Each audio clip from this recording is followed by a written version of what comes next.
Mungkin ada setengah yang tidak mempunyai semangat nasionalisme ataupun patriotisme, tapi sebilangan besarnya nak, dan memang ada semangat tersebut. Sebab apa? Kalau kita fikir balik nasionalisme ni sentimen di kalangan sesebuah wilayah yang menggunakan lambang-lambang tertentu bagi menentukan taraf negara bangsa seperti kewarganegaraan, bahasa kebangsaan, ekonomi, bendera dan lain-lain.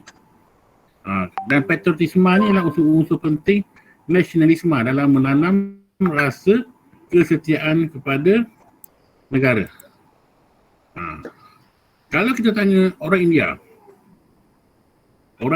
kita tanya, nak balik tak negara dia? Nak balik tapi dia nak duduk di Malaysia. Kenapa? Kerana dia duduk di Malaysia, dia berasa aman dan tidak tertekan dengan kasta. Di India, walaupun orang kata sebuah negara yang kata apa, yang multi-race juga, tetapi masih terikat dengan kasta. Dan orang Cina pun sama juga. Di mana apa yang ada di Malaysia ni menunjukkan negara kita ni mampu memberi kemudahan, mampu memberi ekonomi, mampu memberi orang kata tempat tinggal yang baik kepada rakyat dia. Jadi kenapa dia tak nak setia? Mesti dia nak setia. Sampai kan kita tengok macam orang-orang di Singapura, orang-orang di Jepun datang beli rumah di Malaysia dan mendapat taraf sebagai taraf resident, permastautin. Kenapa dia suka datang ke Malaysia? Kerana keamanan dan juga rakyat dia yang tidak mempunyai masalah. Ini penting. Kalau awak sendiri pun nak pergi mana-mana waktu siang ke malam ke, tak ada rasa nak takut. Contohnya nak pergi bandar ke, naik motor seorang-seorang ke, tak ada rasa nak takut. Sebab apa? Kita tahu negara kita ni negara aman. Macam saya, kalau di Semenanjung, saya nak balik ke Kelantan pun, saya biasanya memandu pada waktu malam.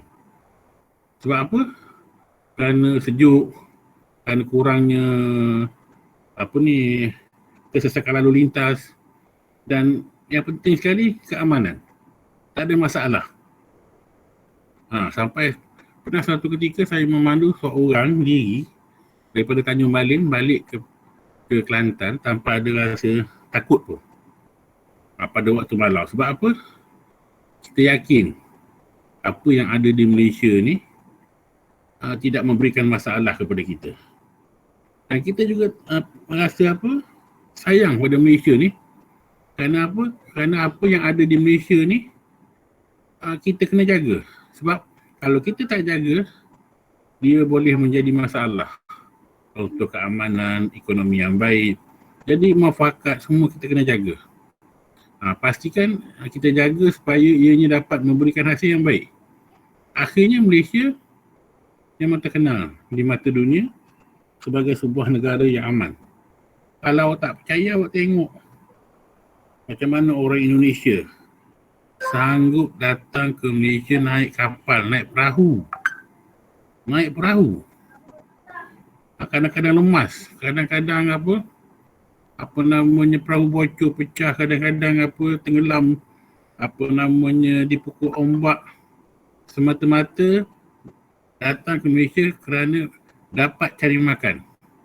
Maksudnya dapat cari makan ialah kerana keamanan yang ada di Malaysia. Kerja banyak. Bangladesh, orang Myanmar pun datang, Thailand pun datang, orang daripada Filipin pun datang. Sebab apa? Kita aman. Jadi ini kata unsur-unsur yang ada kena mengena dengan nasionalisme dan patriotisme yang menjadi unsur penting dalam menambahkan kesetiaan rakyat yang ada di Malaysia ni supaya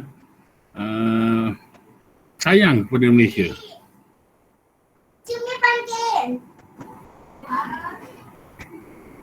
Okey, seterusnya kita tahu bahawa Malaysia ni ditubuhkan pertama sekali pada 1957 dengan kemerdekaan Semenanjung Tanah Melayu, dan akhirnya pada 1963 bersatu Sabah dan Sarawak, jadi bertukar menjadi kepada Malaysia. Jadi asas kepada pembentukan Malaysia ni 3 perkara. Politik, di mana gabungan politik daripada Semenanjung, Sabah dan Sarawak, ekonomi dan sosial. Jadi ketiga-tiga cabang ni bergabung di antara ketiga-tiga wilayah ni, menjadi dia sebagai satu kekuatan kepada ekonomi Malaysia. Jadi kalau orang kata nak buat perbandingan, kenapa kita tak maju macam Singapura? Kita tak maju macam Singapura, kita tak maju macam contohnya Taiwan, kita tak maju macam Hong Kong. Boleh buat perbandingan, tapi kita kena faham apa yang berlaku di Malaysia dan apa yang berlaku di Singapura, apa yang berlaku di Hong Kong tak sama. Sebab ketiga-tiga wilayah ni dia bukan merupakan sebuah negara yang besar. Okey? Doktor? Ya, saya. Doktor? Ya, kenapa? Ada pelajar, ada student nak masuk. Doktor tak accept request. Thank you, saya dah accept dah. Okey. Jadi lewat sangat masuk. Tu dia. Ada lagi? Ramainya. Ada lagi nak masuk tak? Sekarang dah 81. Berapa bilangan kita, Iman? Keseluruhan. Sudah. Kejap Tak tahu. Tak tahulah. Sekarang ni ada 90 orang. Kita tengok dah berapa orang yang datang. Tapi hari ni dah mencecah, kata apa, bilangan yang cukup tinggi lah. Okey.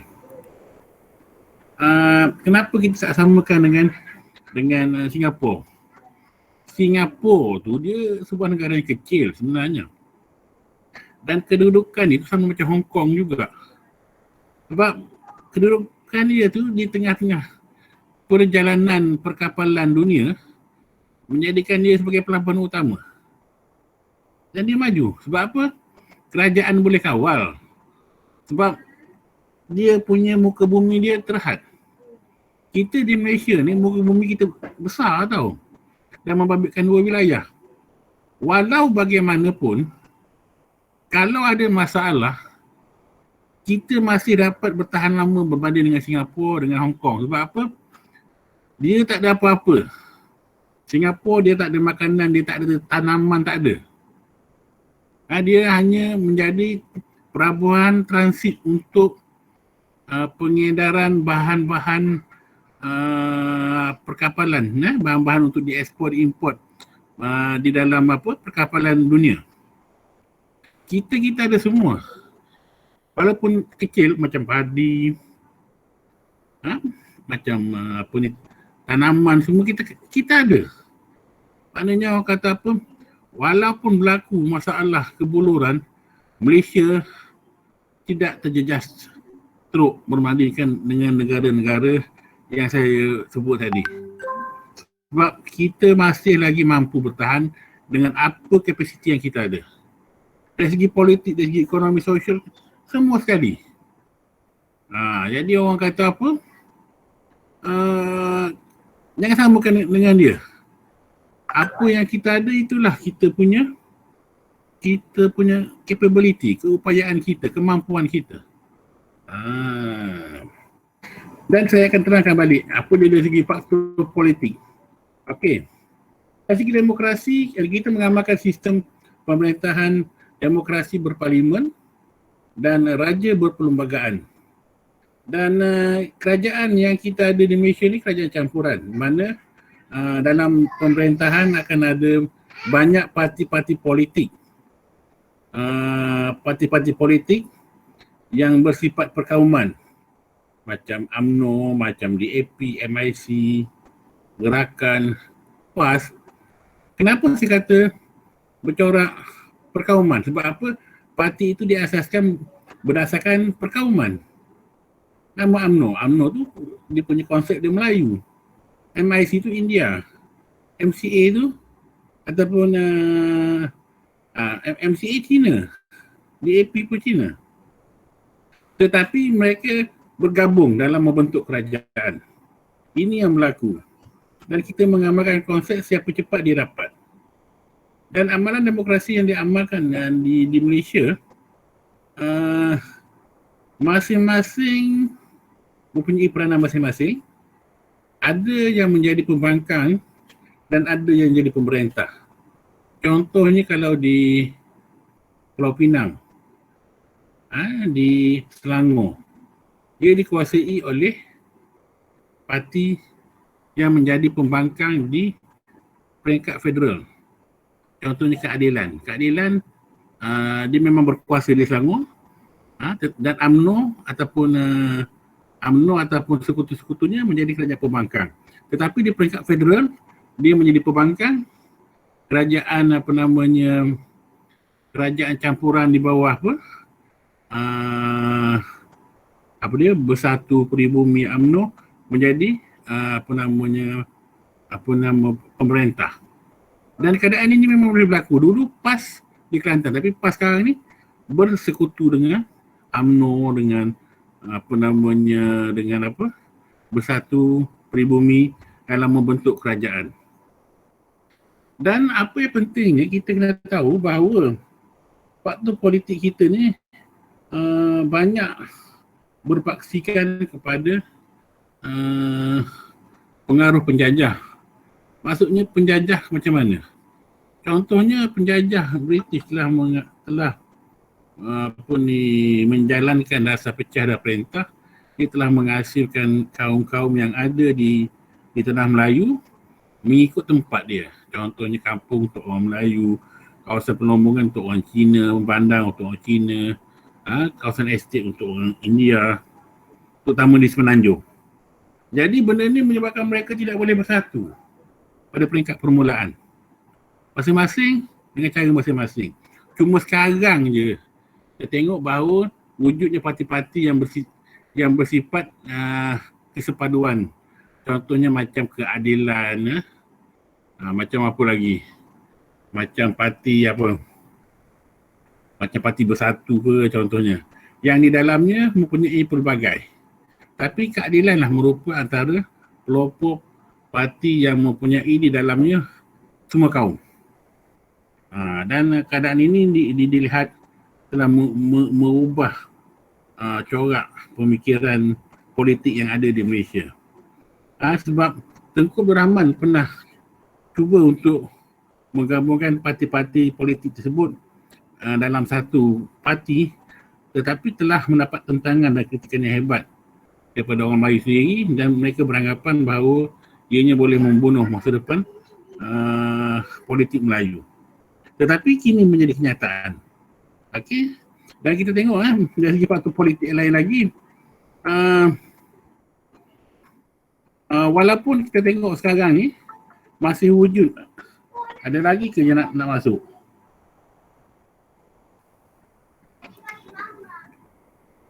Ada lagi.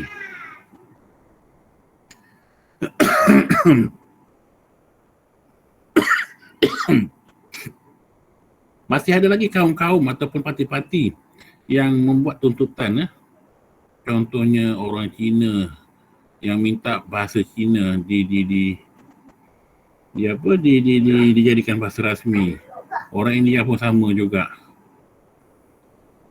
Keadaan ini tidak boleh berlaku sebab pertama sekali kita ada perjanjian kontrak sosial, di mana sebelum ini kita jemput dia orang masuk, terlibat dengan kemerdekaan dan kita bagi kerakyatan dan mereka setuju. Tetapi mereka kena faham ada perkara-perkara yang mereka tidak boleh persoalkan.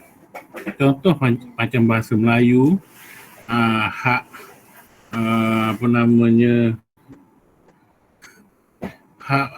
bumi putera Melayu, hak agama Islam, mereka tidak boleh petikai. Ada lagi ke? Raja-raja. Dan hak raja-raja yang mereka tidak boleh petikai. Mereka kena terima perkara ni. Itu menjadi asas kepada perjanjian kita. Dan mereka kena faham. Biasanya yang cuba mempengaruhi ini ialah golongan-golongan muda yang melihat tidak begitu menghormati asas kepada pembentukan Malaysia. Dan kita tengok bahawa cara politik kita sekarang ni, dia kena ada satu corak kepimpinan. Kepimpinan yang menjadi, orang kata apa, pemimpin yang mempunyai karisma. Dan kita tengok apa yang berlaku sekarang ni, kita ketandusan pemimpin yang terdiri daripada golongan muda. Apa yang berlaku sekarang ni ialah kebanyakan pemimpin adalah daripada orang-orang lama. Dan walaupun dah, orang kata apa, masuk kerajaan yang kali ketiga, pendekatan untuk golongan-golongan muda tidak begitu diberi keutamaan. Dan keadaan ini yang menjadikan masalah. Sebab apa? Bila golongan muda tidak diberi peluang, dia boleh memberikan satu, orang kata apa, kesinambungan parti politik yang ada di Malaysia ni tidak boleh disambung. Keadaan ini yang berlaku sekarang. Duk asyik-asyik dia tu juga menteri. Jadi itu masalah dia. Dan kerajaan yang ada sekarang ni telah diberi tempoh selama 100 hari oleh Yang Pertuan Agong untuk memastikan kelangsungan kehidupan rakyat Malaysia ni dapat dipertingkatkan. Kalau tidak, kita akan mengadakan pilihan raya umum. Kali yang ke-berapa? Ke-15 ke ke-16, lebih kurang macam tu lah. Dan kita tengok lagi dari segi ekonomi. Kita tahu bahawa kemasukan pendapatan China adalah untuk meningkatkan pengeluaran biji timah yang digunakan untuk industri di Eropah. Dan keadaan ini terus berkembang maju sehinggalah kita kehabisan biji timah. Kalau dulu seingat saya belajar geografi, last pasal biji timah pada 1985. Lepas pada tu tak ada dah biji timah. Yang adanya timah sajalah. Fatimah dengan timah sajalah ada. Biji timah dah habis. Sampai kalau zaman saya tu, biji timah yang ada di Malaysia ni adalah biji timah yang berkualiti tinggi. Dia menjadi grade grade pengukur, iaitu ketulinan dia 99.9%. Mempunyai, orang kata apa, nilai yang begitu tinggi. Semuanya telah habis, telah dibawa ke Eropah, ke England. Sebab itulah yang ada tinggalan-tinggalan. Awak tahu apa tinggalan-tinggalan biji timah yang ada? Tak tahu. Tak tahu? Lumbung. Taman Tasik Siti Wangsa, Taman Tasik Perdana, Taman Tasik Puchong. Itu yang tinggal-tinggalnya.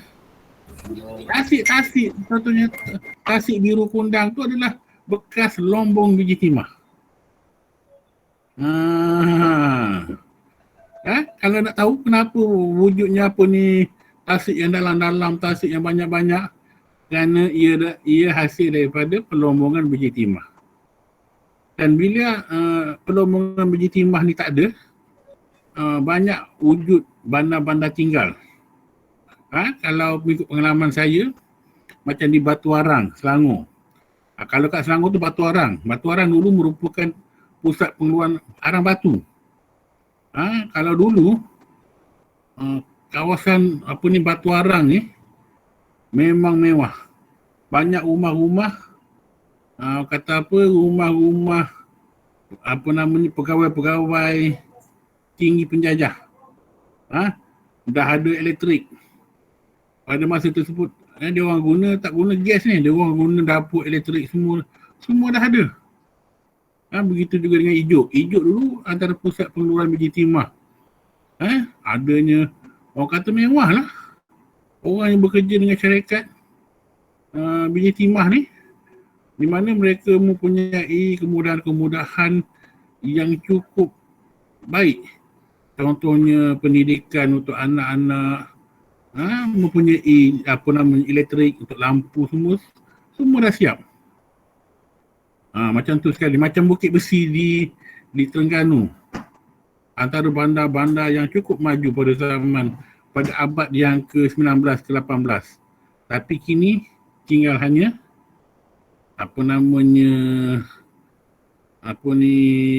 runtuhan-runtuhan bangunan sahaja. Nak menunjukkan bahawa ekonomi kita dulu memang baik.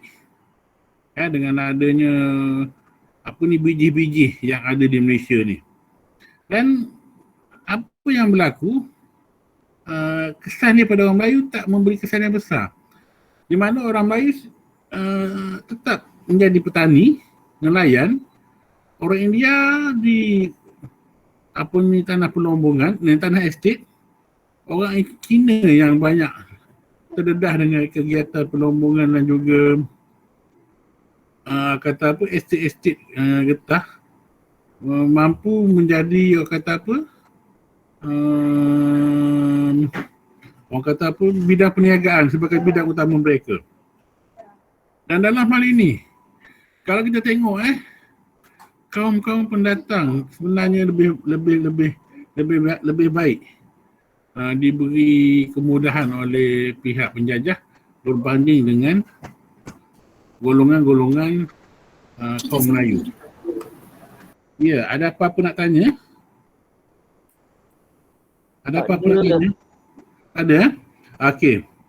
Seterusnya, dari segi ekonomi, kita tengok keadaan ini menyebabkan berlaku ketidakseimbangan pendapatan di antara orang Melayu, Cina dan India. Terutama di semenanjung Malaysia. Kalau di Sabah dan Sarawak tak ada masalah sangat. Menyebabkan mereka saling mencurigai dan cemburu antara kaum. Dan keadaan ini telah menyebabkan kerajaan telah memperkenalkan dasar ekonomi baru sehingga tamat tahun 90-an. Dasar ekonomi baru ni wujudnya Felda, Felkra, Risda. Kita tengok Felda contohnya. Penanaman kelapa sawit. Banyak tanah-tanah baru dibuka. Orang-orang Melayu yang tak ada tanah, diminta untuk datang kerjakan tanah. Mereka akan diberi tapak rumah, diberi ladang. Itulah ramai mereka terlibat dengan tanah rancangan Felda, tanah rancangan Risda, Felkra semua sekali. Ke tengah lah macam-macam. Dan ini dilihat sedikit sebanyak mampu memberi menaikkan taraf ekonomi orang-orang Melayu. Dan kita tengok juga dari segi sosial. Kalau dulu orang Melayu ni takut nak hantar anak-anak dia ke sekolah Inggeris. Pertama sekali mereka melihat kalau hantar anak-anak dia ke sekolah Inggeris, mereka akan jadi Kristian. Sebab apa? Kebanyakan sekolah-sekolah Inggeris adalah sekolah membalik. Jadi mereka suka hantar anak-anak dia ke sekolah pondok. Ke sekolah pondok. Jadi sekolah pondok ni dia punya masa depan hanya sekitar kampung sajalah. Manakala orang yang hantar anak-anak dia ke sekolah-sekolah Inggeris ni, mereka akan tinggilah sikit jadi pegawai kerajaan ke begitulah. Manakala orang Melayu yang kerja kampung ni, sekolah kampung ni, hanya menyara diri.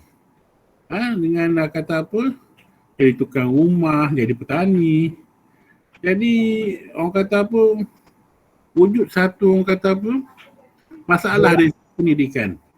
Di mana kerajaan telah memperkenalkan dasar pendidikan dengan memperkenalkan sekolah kebangsaan.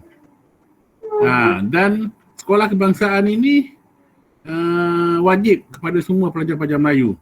Walau bagaimanapun sekolah jenis kebangsaan seperti China dan India boleh dijalankan lagi, boleh dijalankan, tetapi mereka mesti menggunakan bahasa Melayu sebagai bahasa pengantar mereka. Dan kita boleh tengok macam mana pada masa tersebut kerajaan cuba memberi bantuan, contohnya memperkenalkan sekolah MRSM semua sekali tu. Tujuan dia utama sekali kenapa? Nak bantu orang Melayu sedar bahawa pendidikan ini penting dalam memberi kesedaran kepada mereka, supaya bila mereka diletakkan di satu tempat yang diberi bantuan makanan, diberi bantuan segala bantuan, mereka dapat meningkatkan taraf pendidikan mereka sampai ke luar negara dan akhir balik menjadi ketua-ketua dalam memajukan semua aspek yang ada di tanah Melayu dan di Malaysia. Okey, saya nak tutup saya punya slide dan kita akan buat perbincangan. Contohnya, okey, seperti yang saya cerita pada awak kan, kita tengok contohnya dulu, kita ambil bidang pendidikan. Kalau zaman saya dulu, zaman saya belajar ni, SRP, tahu SRP? Tahu sih. Rendah pendidikan. Sekarang PMR sekarang ni. PMR kan? PT3. Sekarang PT3. Zaman saya sekolah dulu, kalau awak tak lulus SRP, awak tak boleh naik tingkatan 4. Balik kampung lah, tanam jagung. Jadi yang naik tingkatan 4 ni adalah orang yang cerdik. Orang yang cerdik, orang yang boleh membaca lah maksudnya. Orang boleh membaca, boleh menulis, boleh mengira. Jadi cikgu tak ada masalah sangat. Kalau sekarang ni yang tak cerdik ke apa ke, terpaksa cikgu bawa juga. Zaman saya bila naik tingkatan 4, tak lulus balik rumah. Yang perempuan kahwin. Yang lelaki dia tukang rumah. Tapi kat sekolah, cikgu tak ada masalah. Sebab dia dah, orang kata apa, pelajar-pelajar ni adalah pelajar yang boleh membaca, menulis, mengira dengan baik. Bila masuk naik tingkatan 5, kalau awak pangkat 2, bukan pangkat 2. Berapa? Pangkat 3. Kalau pangkat 3, awak boleh mengulang. Mengulang ni ambil balik tingkatan 5. Kalau pangkat 2, sama ada awak nak kerja ataupun kalau cukup syarat boleh naik tingkatan 6. Saya masa tu cukup syarat pangkat 2, tapi saya dapat pangkat 2 pun dua angka je berbeza dengan pangkat 1. Pangkat 1 24, saya dapat 26 kredit. Tapi saya punya 3 perkara tu, bahasa Melayu dan 2 mata pelajaran lain, saya dapat 8. Jadi saya boleh campur semua 8, saya boleh naik tingkatan 6. Tapi masalah saya tingkatan 6, bila saya STPM, masa tu tak ada universiti tau. Hanya ada IPTA saja di Lembah Kelang. Universiti Malaysia Kelantan tak ada. UMS tak ada, Unimas semua tak ada lagi. Yang adanya UKM, UPM, USM. Apa lagi? Tak silap saya ada 7 biji universiti yang ada masa tu. Saya dapat STPM masa tu 3P2 Art. Jadi orang kata apa, dapat sijil. Tapi nak masuk universiti memang tak layak. Bukan tak layak, persaingan kuat sangat. Ambil lah berbayar di sekolah private dulu. Tak pergi college ni tak ada sebab tak ada pun college pun. Swasta ke tak ada apa pun. Dapat 4P1 art. Apa namanya yang kat sekolah swasta. Pun dapat apa? Dapat C saja je. Last kali saya kata kat mak saya akan ambil secara persendirian. Ada tak ada, lulus ke tak lulus, saya tak peduli. Masa tu saya dah ada bisnes sendiri dah. Dapat lampak satu art tapi dapat A, B, C. Terong lah saya ni. Jadi saya minta kerja, dapat. Tapi keputusan kerja saya tu mak saya sorok. Sebab dia tahu anak dia akan dapat masuk universiti. Memang saya dapat masuk universiti. Bila saya dah masuk universiti sebulan baru mak saya beritahu. Kerja kau dapat tapi kau tak nak beritahu. Dia orang dulu anak masuk universiti suka tau. Jadi saya pun masuklah Universiti Melaya masa tu. Bila saya masuk Universiti Melaya tahun 96, member saya dah tahun 3, saya baru tahun 1. Jadinya dulu saya masuk universiti dapat beasiswa lagi. Beasiswa boleh ubah dia panggil. Beasiswa boleh ubah Jabatan Perkhidmatan Awam. Maksudnya saya akan bayar mengikut keputusan saya. Dapat first class free, tak kena bayar, jadi beasiswa penuh. Saya dapat masa tu, dia tak ada pointer, dia panggil kelas-kelas. Saya dapat itu kepujian kelas 2 rendah. Saya kena bayar 3,000 daripada 12,000 saya pinjam. Alhamdulillah settle. Masa tu sekarang ni tak ada dah. Sebab zaman saya ni saya penerima terakhir JPA. Yang paling banyak marah dan PTPTN. Dia orang kalau sekali dapat 4,000 lebih. Saya dapat 2,000 je JPA. Sebab tu saya punya pinjaman 12,500 je. Kalau PTPN 18,000, 20,000. Marah pun sama. Jadi orang kata apa, saya masa zaman belajar kat universiti, zaman orang kata apa, happy go lucky. Sebab apa? Saya tak ada makwa. Tetapi saya enjoy ni cara hidup saya. Saya kaki berjalan. Saya ada motor masa tu. Motosikal sebab saya dah masa kat kampus saya dah beli motosikal. Bawa KL, saya round KL tu round. Macam tu sekali. Nak ceritanya. Masa zaman awak ni banyaknya kolej swasta kan. Kolej swasta banyak. Lepas tu dari segi apa ni kata apa, persaingan bila nak dapat kerja. Zaman saya tak banyak sangat nak dapat kerja. Zaman awak ni masuk U mudah tapi keluar U nak cari kerja macam mana. Ini yang jadi masalah sekarang ni. Kan. Jadi awak kena maintain macam mana nak dapatkan kerja. Sebab masa saya belajar dulu, saya buat part time. Jadi guard. Tahu guard?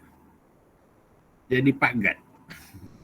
Saya jaga part guard malam. Masa saya jadi part guard tu, saya jaga asrama pelajar-pelajar yang nak pergi ke Jepun. Pelajar UITM. Dia buat kata apa? Dia buat apa namanya, dia akan belajar setahun.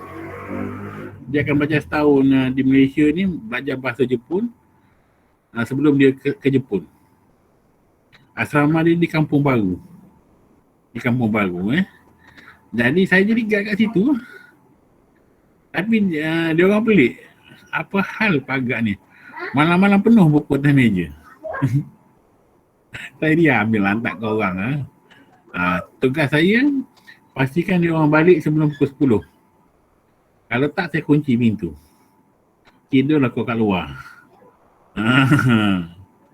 Macam tu sekali. Sebab apa? Nak survive hidup. Jadi awak kena rajin lah. Masa saya belajar di UM first degree dulu, saya dapat asrama daripada tahun 1 sampai tahun akhir. Tapi saya tak ada bergiat dengan apa namanya politik pun. Tapi saya rajin. Sebab masa saya masuk hari tu,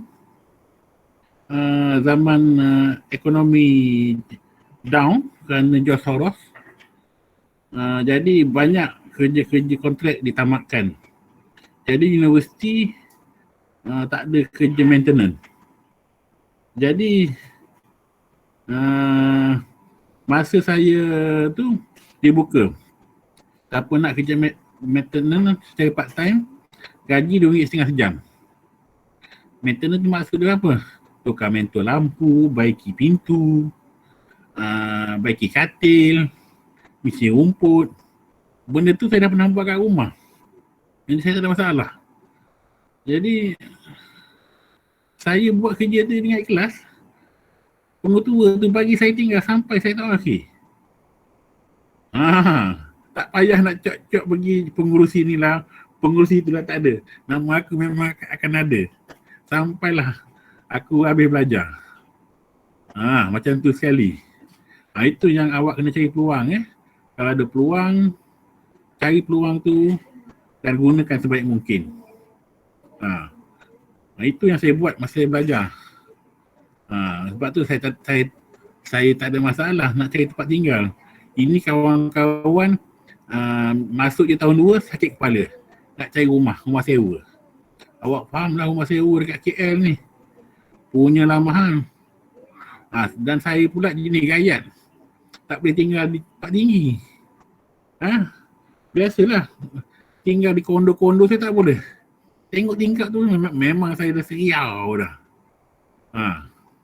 Tingkat 18 member saya di perumahan depan Mike Valley tu, dia ada satu perumahan kos PPRT.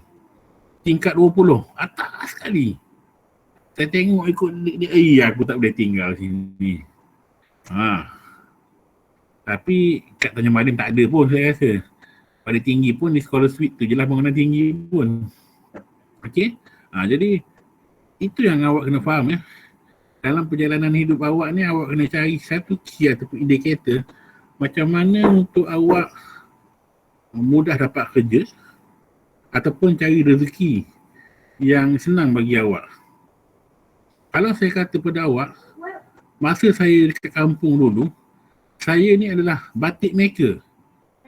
Awak tengok muka saya ni garang tapi ada seni. Saya tak percaya. Saya buat batik, lukis batik. Saya lukis batik guna tangan tu, handmade tu, dekat dengan lebih pada 5,000 helai. 5,000 pasang kain saya buat. Macam tu sekali. Masa dekat kampung tu, saya memang tak nak masuk universiti lah. Sebab apa? Saya dah ada kilang batik, saya dah ada pekerja.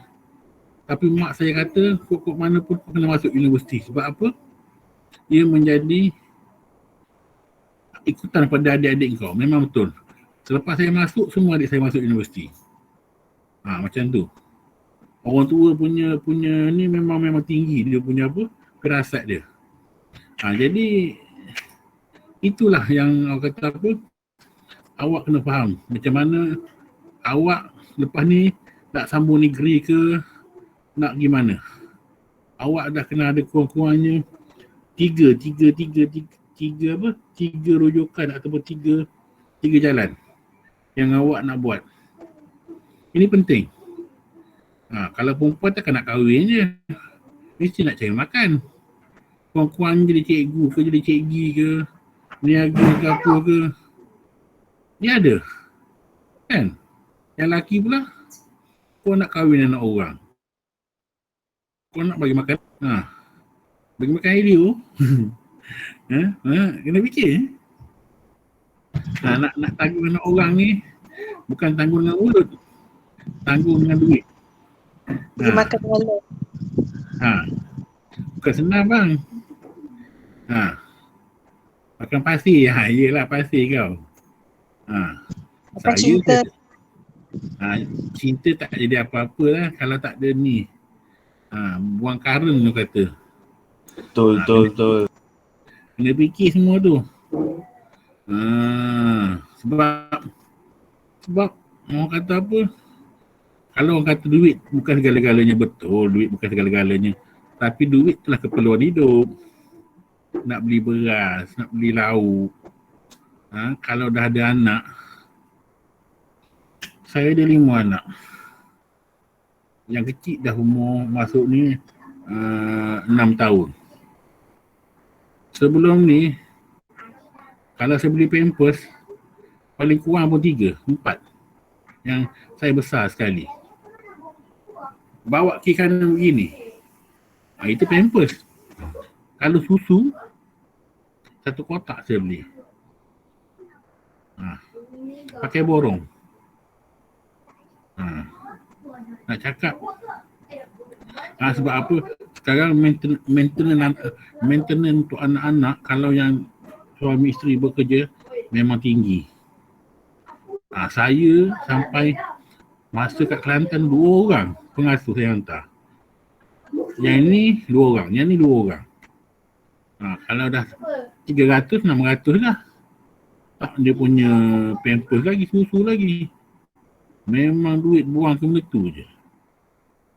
Nak cakap tak campur kereta lagi. Lalas tu lah macam mana kita nak atur, bukan senang. Sekarang anak dah besar. Buanglah maintenance dia. Tapi maintenance lain pula.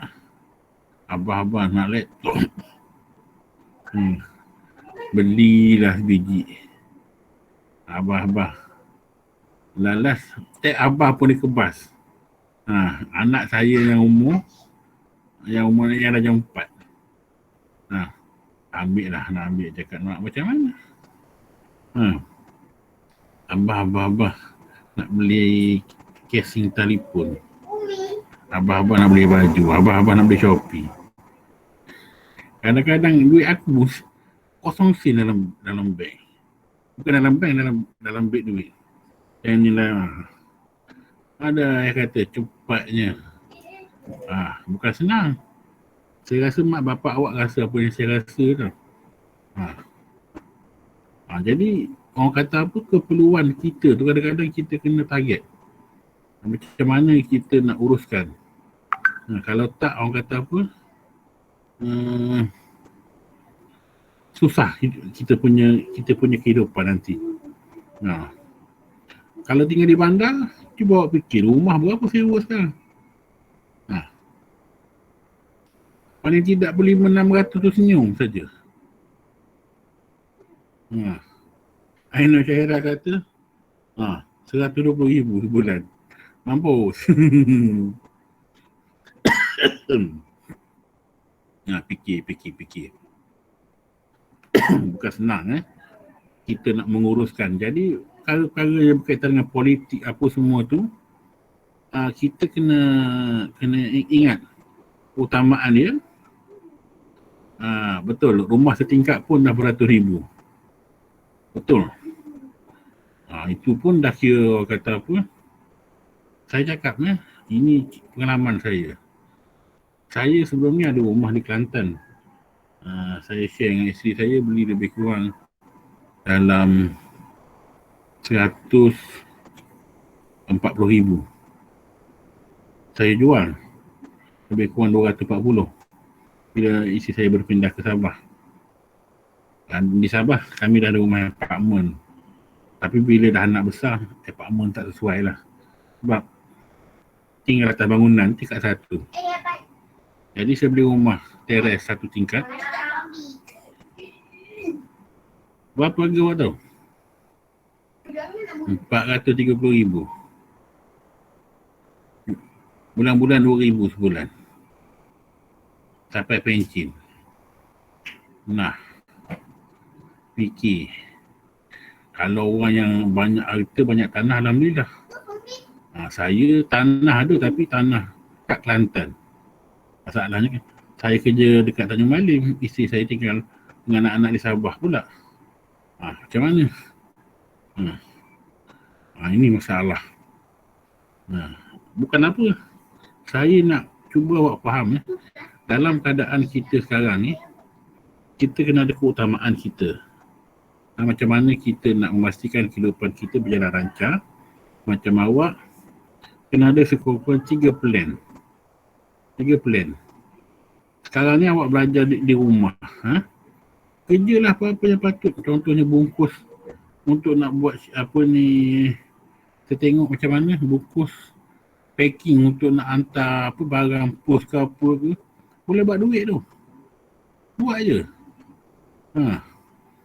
Kalau yang rajin lah. Nak buat apa lagi?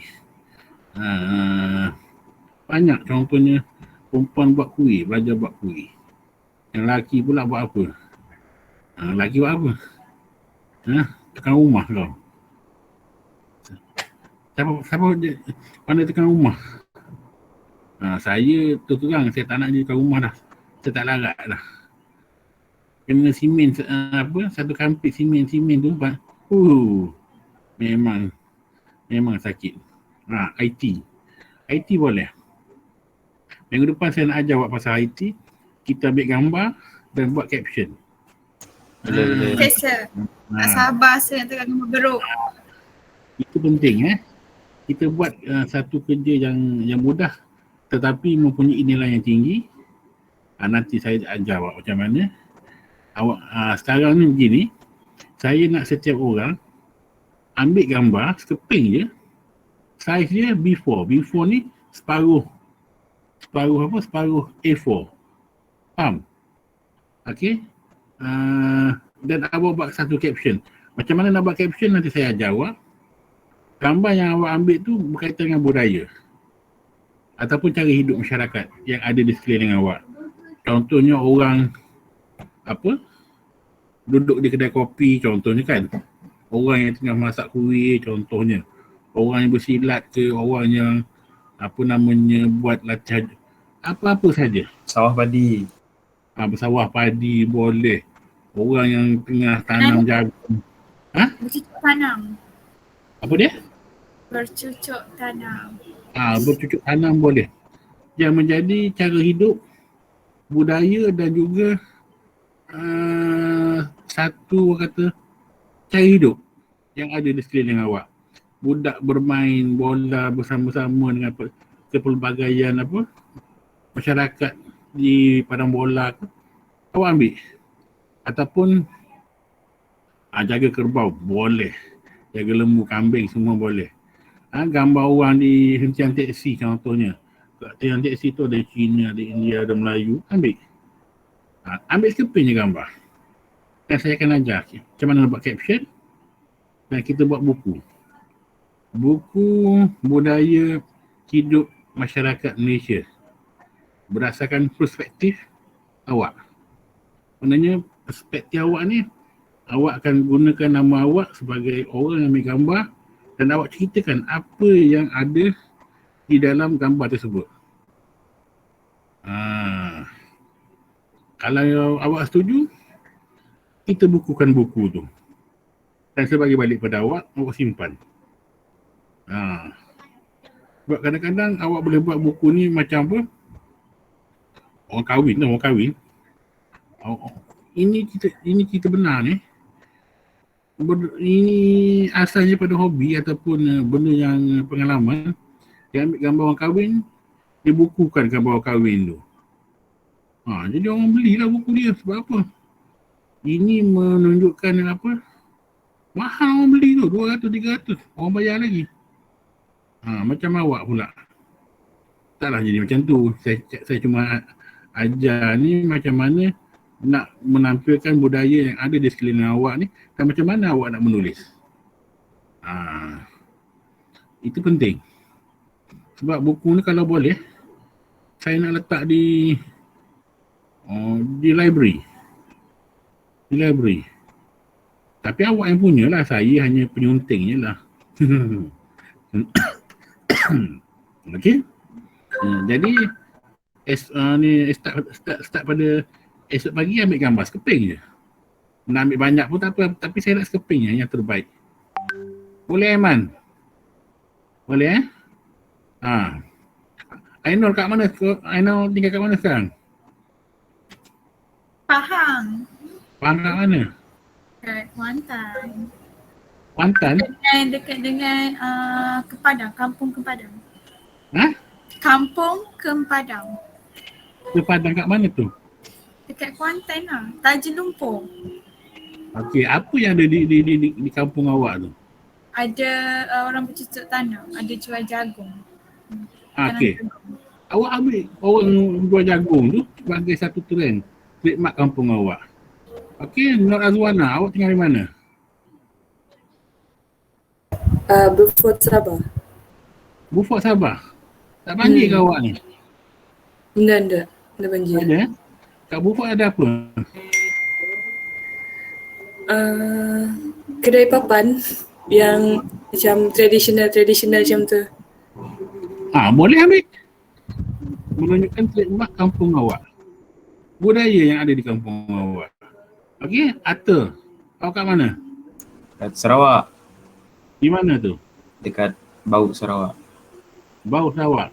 Apa yang ada? Banyak. Apa yang banyak tu? Kat sini yang jadi tarikan pelancong biasanya ada gua, ada tasik. Tasik apa?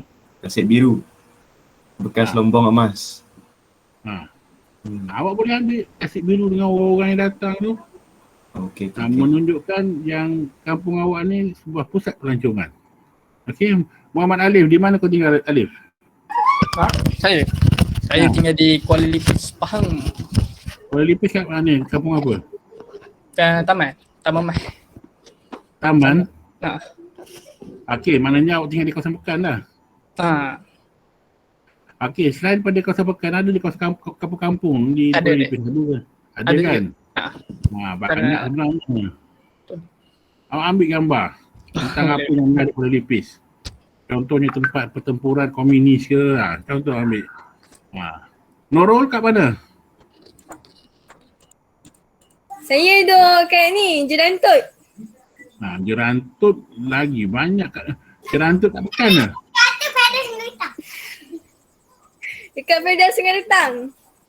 Apa yang menarik kat Felda tu? Yang menarik orang bertanam, cucuk tanam. Kelapa sawit? Saya ada squad Jurang Merah. Macam-macam ada. Aiman, kau ada apa Aiman yang menarik? Ada harum manis. Harum manis?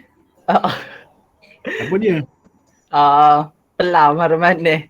Kau duduk perlih Oi, kau ambil tu gambar orang tengah bercucuk tanam, bukan bercucuk tanam, memetik buah harum manis kata kau, ataupun apa nama gerai pak makan harum manis tu. Boleh. Itulah kata banyak benda yang ada kat Malaysia ni kita boleh ambil dan juga tampilkan benda yang kata apa yang menarik. Sir, Ya. kalau kita ambil gambar kita sendiri boleh tak? Boleh. Tapi apa yang menariknya? Contohlah kita acak-acak sedang bercucuk tanam ke. Tak kisah. Tapi dia tanam betul lah. Kalau saya tengah mengembala kambing kan, boleh kan ambil gambar je kan? Boleh. Boleh, tak ada masalah. Menunjukkan apa yang awak buat tu. Tak ada masalah. Tidak menjadi masalah besar. Dan boleh buat. Okey? Jadi itulah dah pukul 9 ni, saya pun tak boleh lewat. Awak nak tidur semua. Okey, macam ni. Ambil daripada banyak-banyak gambar, cuba awak pilih yang terbaik, satu saja saya nak. Dan Zura nak panjat pokok, boleh nak panjat pokok pun, tak ada masalah. Okey, tak ada masalah. Dan pastikan pokok pisang pun nak panjat macam mana. Pelik tu orang ni. Okey. Banyak benda yang awak boleh buat. Jadi ini nak menunjukkan yang orang kata apa, banyak perkara yang awak boleh tampilkan. Dan minggu depan saya akan ajar awak macam mana kita nak buat caption dan kita nak gabungkan semua tu menjadi satu buku. Buku tu awak mungkin tak rasa apa-apa, lepas tu awak dah tengok buku tu mungkin awak rasa sayang kat buku tu. Sebab apa, nilai yang ada kat buku tu cukup bagus, cukup tinggi. Okey? Okey, lepas tu saya group D Group D berapa orang Aiman yang beli buku Aiman? 60. Okey, saya nak beri makluman, saya terus teranglah saya minta maaf kerana ada pertambahan sikit. Buku tu saya dah beritahu kat Aiman kan, pertambahan tu kan. Mula-mula saya kata, mula-mula tu saya kata berapa? RM8 kan? RM8. RM8 untuk ni Semenanjung. Naik lagi 50 sen. Lepas tu untuk Sabah dan Sarawak naik berapa Aiman? RM1.50 sen. RM1.50 sen. Daripada RM14 naik pada RM15.90 sen. Naik tu kenapa? Kerana SST. Saya bila bayar baru saya tahu. Sebelum ni saya ingat bil mula-mula yang saya isi dalam dalam sistem dia orang tu tak naik, hanya naik harga je. Bila saya nak bayar baru timbul perkara tu. Saya dah tunjuk yang saya dah bayar tu kan. Ada yang RM8.50 dan ada yang RM14.90 sen. SST 0.5%, 6% saya kena bayar. Jadi terkejut buruk jugalah saya. Tahun lepas tak ada naik macam ni, kata tak ada SST, tahun ni ada. Nasib saya lah. Cuma Aiman tolong kutip je lah. Tolong kutip yang RM1 dan RM1 apa? RM1.90 sen. RM1.50 dah RM1.50 dah RM1.90. RM1.50 ke? RM1 Lebih Saya kata kurang. apa? Lebih kurang gitu. Lebih kurang macam tu lah. Dan saya minta maaf lah sebab apa? Itu di luar kawalan. Tapi secara keseluruhannya dalam minggu ni semuanya akan settle, maksudnya akan berjalan sebab ada kumpulan A dengan B, ada yang dah sampai buku tu. Okey, mana kumpulan awak pun saya dah masuk dalam sistem. Cuma saya mungkin besok saya akan pergi buat payment untuk post. Maknanya dia akan atas saya berperingkat-peringkat lah. Okey. Kalau tak ada apa-apa, saya tangguh duduk kelas ini dan kita jumpa minggu depan lah. Dan tugas awak sekarang ialah tolong ambil gambar. Saya nak keping sahaja. Faham? Rosida awak duduk mana? Syida duduk Kedah. Kedah kat mana? Dekat Baling. Oh, Baling. Ada apa dekat Baling? Macam-macam ada. Macam-macam ada. Ada benang padi tak? Padi ada. Tengoklah benang padi ke kebab apa. Boleh ambil. Okey. Dan kalau ada apa-apa Gaiman nak pesan. Link dah buat dah? Dah buat dah. Kedatangan lepas ni terus buka Google Form, dalam link tu isi kedatangan. Okey. Dan kalau tak ada apa-apa, saya tangguh kelas ini dan kita jumpa pada minggu hadapan. Okey, Assalamualaikum dan selamat malam. Salam. Thank you, sir. Thank you. Thank you.